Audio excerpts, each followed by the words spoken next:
আজ বানিয়ে নেবো আম দিয়ে আইসক্রিম। তো সেই আমটাকে কোরানোর আগে খানিকক্ষণ জলে ভিজিয়ে রাখতে হবে মুখটা কেটে।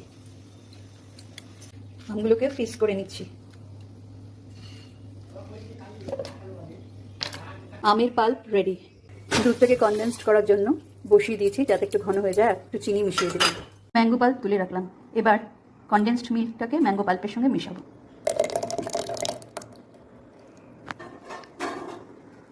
দিয়ে দিলাম আমের টুকরো, দিলাম ম্যাঙ্গো পাল্প, একটুখানি কেশো পেস্তা, সেটাকেও আমি এই আইসক্রিমের সঙ্গে মিশিয়ে দিই।